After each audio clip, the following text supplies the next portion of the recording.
নমস্কার, আপনারা দেখছেন আপডেট বাংলা। খবরের প্রথমে দেখে নেব আজকের সংবাদ শিরোনাম।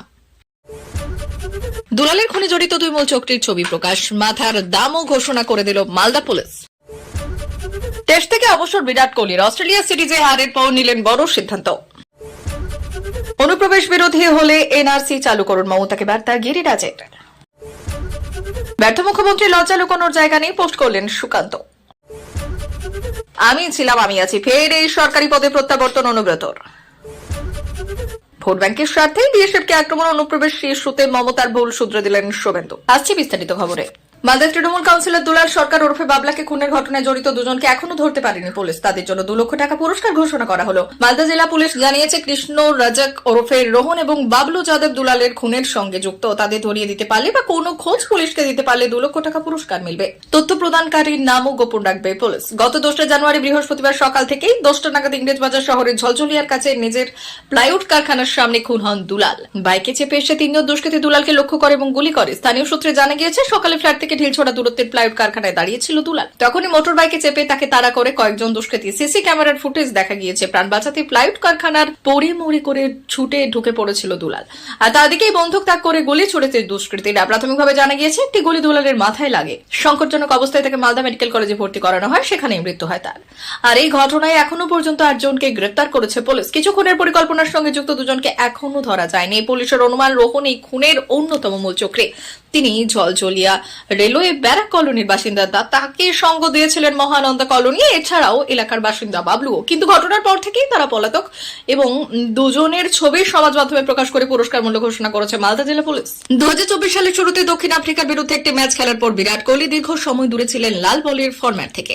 মাঠে ফেরেন সেপ্টেম্বরে বাংলাদেশের বিরুদ্ধে, এরপর নিউজিল্যান্ড এবং অস্ট্রেলিয়ার বিরুদ্ধেও নেমেছেন ব্যাট হাতে।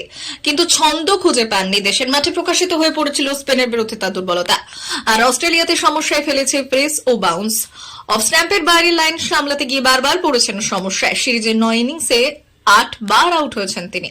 প্রত্যেকবার হয় অফ স্ট্যাম্পের বাইরের বলে ড্রাইভ মারতে গিয়ে অথবা খোঁচা দিয়ে ধরা পড়েছেন উইকেট রক্ষক অথবা স্লিপ ফিল্ডারদের হাতে। লাগাতার ব্যর্থতা চাপ বাড়িয়েছিল তার উপরে। আজ দল সিরিজ হারতেই বড় সিদ্ধান্ত নিলেন বিরাট। সরে দাঁড়াতে চলেছেন টেস্ট ক্রিকেট থেকে। এবারের বর্ডার গাওস্কর ট্রফিতে ব্যাট হাতে একেবারেই ছন্দে ছিলেন না বিরাট কোহলি। পার্থর একটি 100 রান ছাড়া ব্যর্থ হয়েছেন প্রতিটি ম্যাচে। অন্যান্য ইনিংসগুলিতে তার রান সংখ্যা যথাক্রমে 5, 7, 11, 36, 5, 17, 6। 10-এর গণ্ডি পেরোতে পারেননি 4 বার। এই ব্যর্থতা কোনো ব্যতিক্রমী বিষয় যে নয় তা বোঝা শেষ 5 বছরের লাল বলের ফরম্যাট এবং পারফরমেন্স বা পরিসংখ্যানের দিকে চোখ বোলাবে। 2020 থেকে 2024 সময়কালের মধ্যে 4 বার তার ব্যাটিং গড় 30 স্পর্শ করেনি। কেবলমাত্র 2023 ঘুরে দাঁড়ানোই খানিক ইঙ্গিত দিয়েছিল বিরাট।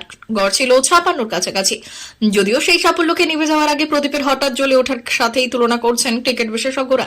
কারণ তার ঠিক পরের বছর অর্থাৎ 2024 তার ব্যাটিং গড় নেমে গিয়েছে 25-এর নিচে। 1 দশক পর ভারতীয় দলের হাতছাড়া হয়েছে বর্ডার গাওস্কর ট্রফি। আর এই ব্যর্থতার অন্যতম ভিলেন হিসেবে গড় উঠে আসছে বিরাট কোহলির নাম। সিরিজে তার ব্যাটিং গড় 23.75। পার্থ 100 রান বাদ দিলে আরও হতশ্রী দেখায় পরিসংখ্যান। হতাশাজনক পারফরমেন্সের দায় কাঁধে নিয়ে সিরিজের 5 পথে সরে দাঁড়িয়েছিলেন রোহিত শর্মা। বিরাটের জন্য কেন একই ভবিতব্য অপেক্ষা করবে তা নিয়ে উঠতে শুরু করেছে প্রশ্ন। আজকে সিডনিতে হারের পর এমনিতে বিশ্ব টেস্ট চ্যাম্পিয়নশিপের ফাইনাল খেলার স্বপ্ন ভেঙেছে টিম ইন্ডিয়ার। ভারত লাল বলের ফরম্যাটে ফিরবে ইংল্যান্ডের বিরুদ্ধে আগামী জুন মাসে। আর নতুন বিশ্ব টেস্ট চ্যাম্পিয়নশিপ চক্রে নতুন উদ্যমে এগোতে চাইবে দল। বিরাট রোহিতদের জায়গা হতে পারে বাতিলের তালিকায়। বাদ পড়া লজ্জায় এড়াতে তাই অবসরই একমাত্র রাস্তা হতে পারে তাদের জন্য।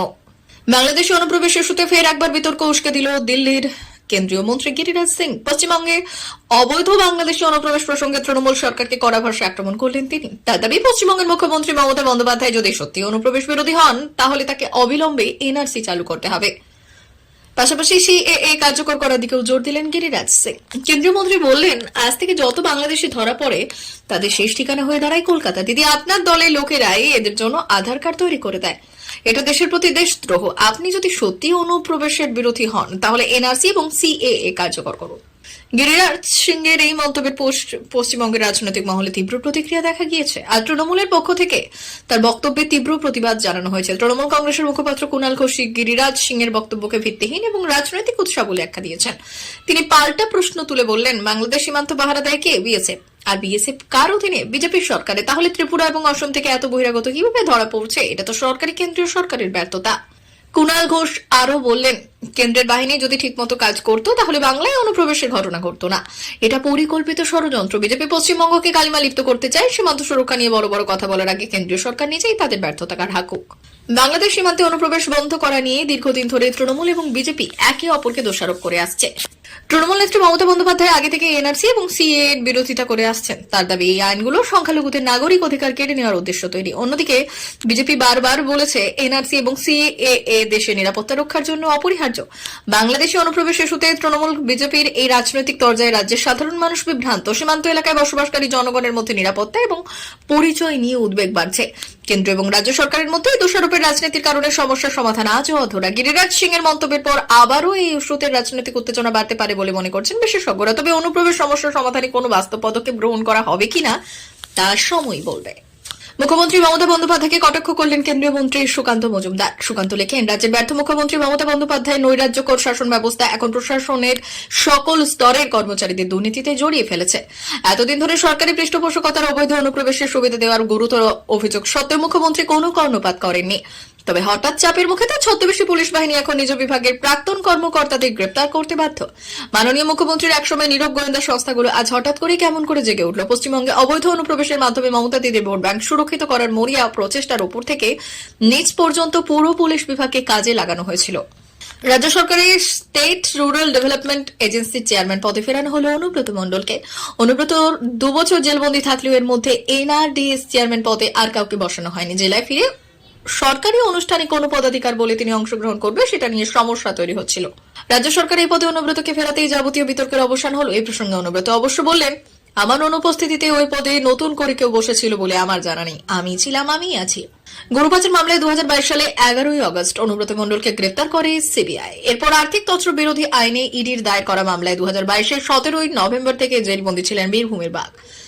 জেলে থাকাকালীনও বারবার তৃণমূল নেত্রীর মুখে অনুব্রত প্রশংসাই শোনা গিয়েছে। গত বছরের শুরুর দিকে একবার বীরভূমে গিয়ে জেলবন্দি অনুব্রত মণ্ডলের পাশে দাঁড়ান তৃণমূল নেত্রী মমতা বন্দ্যোপাধ্যায়। বললেন, কেষ্টকে এতদিন জেলে পুরে রেখেছে কিন্তু মানুষের মন থেকে ওকে দূরে রাখতে পারেনি। গরু পাচার মামলায় জামিন পেয়ে 24 সেপ্টেম্বর বীরভূমে ফেরেন অনুব্রত মণ্ডল। এরপর ধীরে ধীরে পুরনো ক্ষমতায় ফিরেছেন। একসময় দৌর্দণ্ড প্রতাপ এই নেতা, কিন্তু তার জেলায় প্রত্যাবর্তনের পর থেকে কাজল শেখ এবং তার মধ্যে দ্বন্দ্ব নিয়ে চর্চা শুরু হয়। এই আবহে দিন কয়েক আগেই নানুর মিলন মেলায় বীরভূম জেলা পরিষদের সভাধিপতি ও তৃণমূলের কোর কমিটির অন্যতম সদস্য কাজল শেখকে পরিয়ে দেওয়া হলো 5 কেজি ওজনের রূপোর মুকুট। আগেই বেলায় মুকুট উঠত অনুব্রত মণ্ডলের মাথায়। বা তৃণমূলের প্রতিষ্ঠা দিবসে কাজল শেখকে সেরকম রূপোর মুকুট উপহার দিয়েছে ধূপসারা তৃণমূল অঞ্চল কমিটি। স্থানীয় সূত্রে খবর, এক সময় নানুরে এই মেলার আয়োজক ছিলেন অনুব্রত ঘনিষ্ঠ তৃণমূল নেতা আব্দুল করিম খান। তার উদ্যোগেই মেলায় রূপোর মুকুট, রূপোর তরোয়াল উপহার দেওয়া হতো অনুব্রত মণ্ডলকে। অনুব্রত জেলে যাওয়ার পর এই মেলার দখল নেন কাজল শেখ। বুধবার মেলার উদ্বোধন উপলক্ষে অনুব্রত মণ্ডলকে আমন্ত্রণ জানানো হলেও তিনি আসেননি। কাজল শেখকে 5 কেজি রূপোর মুকুট পরিয়ে বরণ করে নেন তৃণমূল কর্মীদের একাংশ। তবে কি মুকুট বদলের মধ্যে দিয়ে আরো একবার স্পষ্ট হলো কর্তৃত্ব হস্তান্তরের বার্তা। যদিও এই নিয়ে মুখে কুলু পেটেছে জেলা তৃণমূল নেতৃত্ব। নবান্নের প্রশাসনিক বৈঠক থেকে বৃহস্পতিবার রাজ্যের সীমান্ত পেরিয়ে অনুপ্রবেশকারীদের বারবারন্ত নিয়ে বিএসকে নিশানা করেছিল মুখ্যমন্ত্রী মমতা বন্দ্যোপাধ্যায়। কাঠগড়ায় তুলেছিলেন কেন্দ্রীয় সরকারকে। এবার সমস্ত অভিযোগ উড়িয়ে পাল্টা রাজ্যের পুলিশ এবং সরকারকে নিশানা করে মুখ্যমন্ত্রীকে খোলা চিঠি লিখলেন বিরোধী দলনেতা শুভেন্দু অধিকারী। 5 পাতা চিঠি ছত্রে ছত্রে রয়েছে পুলিশ এবং সরকারের সমালোচনা। মুখ্যমন্ত্রীর বিরুদ্ধে দায়িত্ব জ্ঞানহীনতার অভিযোগও তুলেছেন শুভেন্দু। ভোট ব্যাংকের স্বার্থে সীমান্তরক্ষী বাহিনী কেমন আক্রমণ করলেন বলে মনে করিয়ে বিরোধী দলনেতার অভিযোগ। রাজ্যে অনুপ্রবেশকারীরা ঢুকে পড়লেও কিভাবে তাদের পরিচয়পত্র তৈরি হয়ে যাচ্ছে। বৃহস্পতিবারই নবান্নের প্রশাসনিক বৈঠক থেকে বিএসএফ এর বিরুদ্ধে গুরুতর অভিযোগ তুলেছিলেন মুখ্যমন্ত্রী মমতা বন্দ্যোপাধ্যায়। তিনি স্পষ্ট জানান, সীমান্ত রক্ষার দায়িত্ব যাদের, তারাই নিজেরা দায়িত্ব নিয়ে সীমান্তে অনুপ্রবেশ করাচ্ছে। এই ব্যাপারে কেন্দ্রের মদত রয়েছে বলে অভিযোগ করেছেন মমতা। মুখ্যমন্ত্রী স্পষ্ট অভিযোগ, বিএসএফ সেটাই ইসলামপুর চোপড়া দিয়ে লোক ঢোকাচ্ছে এবং সীমান্তে মেয়েদের ওপর অত্যাচার করছে বিএসএফ। কেন্দ্রীয় সরকারের ব্লুপ্রিন্ট না থাকলে এটা হতো না। তার পরিপ্রেক্ষিতে এদিন শুভেন্দু খোলা চিঠিতে একাধিক বিষয়ে বিভিন্ন বিষয় তুলে ধরেছেন।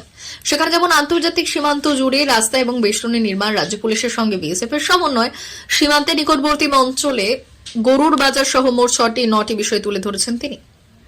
শুভেন্দুর অভিযোগ, এই প্রথম কোন মুখ্যমন্ত্রী সেনাদের নিয়ে প্রশ্ন তুলেছেন, এটা মেনে নেওয়া যায় না। তবে চিঠিতে প্রথমেই বিজেপি বিধায়ক জানিয়েছেন, বিএসএফ এর উদ্দেশ্যে করা মুখ্যমন্ত্রীর বিবৃতি অত্যন্ত দুঃখজনক। রাষ্ট্রের গৌরব এমন প্রতিষ্ঠানের বিরুদ্ধে গুরুতর অভিযোগ তোলায় তিনি ব্যথিত হয়েই এই চিঠি লিখেছেন বলে উল্লেখ করেছেন। শুভেন্দু দেশের সীমান্ত রক্ষায় বিএসএফ এর ভূমিকার কথা স্মরণ করিয়ে লিখেছেন, আমাদের দেশে 18টি সীমান্ত রাজ্য এবং কেন্দ্রশাসিত অঞ্চল রয়েছে। এই প্রথম বহু বছরে কোনো একজন মুখ্যমন্ত্রী কেবল ভোট ব্যাংকের স্বার্থে সৈন্যদের বিরুদ্ধে অভিযোগ করেছেন।